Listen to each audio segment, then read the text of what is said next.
History has been made at Vatican City as the Catholic Church has welcomed its first ever American Pope. Cardinal Robert Prevost of Chicago has been elected the 267th Pontiff, taking the name Pope Leo XIV. In his first public remarks from the balcony of St. Peter's Basilica, Pope Leo called for peace, unity and a church that listens to the modern world.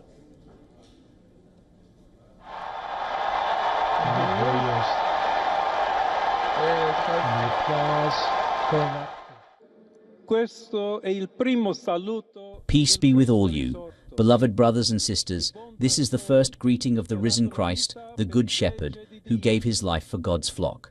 I too would like this greeting of peace to enter your hearts, to reach your families, to all people, wherever they may be, to all peoples, to all the earth. Peace be with you.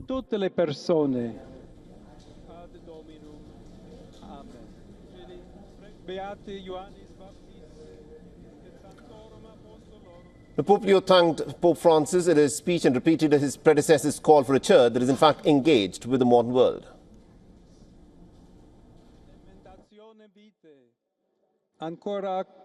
We still keep in our ears that weak but always courageous voice of Pope Francis, who blessed Rome. As he celebrated his first Mass as Pope in the Sistine Chapel today, Pope Leo XIV begins a new chapter in the history of the Church, one that blends American roots, South American experience, and also a vision for a more inclusive and an engaged Church. In nomine Patris et Filii.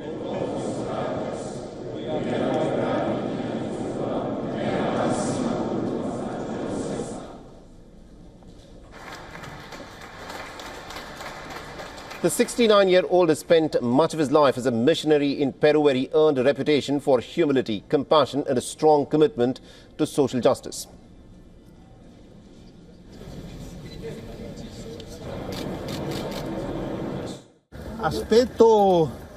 What do I expect from him? The first thing I expect from him is to be himself, a humble man who knows very well the Church. He knows the Latin American Church. He has a strong closeness to the poor people. He knows the world because he was the superior of the Augustinians' order for many years. It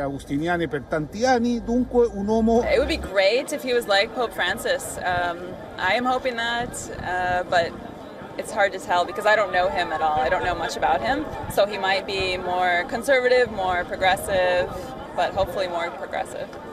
It's a good time for America to have some progressive energy. A cardinal only since 2023, Leo XIV surprised many with his quiet leadership and deep support for the reforms of Pope Francis.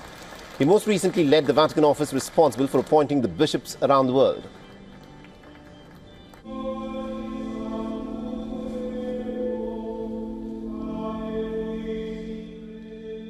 In an extraordinary move, the College of Cardinals have selected an American from Chicago to be the next pope. Robert Francis Prevost, a 69-year-old, is now Pope Leo XIV, the 267th successor of St. Peter. The Augustinian has worked for many years doing missionary work in Peru until Pope Francis called him back to Rome to work as the prefect for the dicastery of bishops. I've been told he is discreet, a good listener, and a man who will push for unity in the Church. For all the latest news, download the WION app and subscribe to our YouTube channel.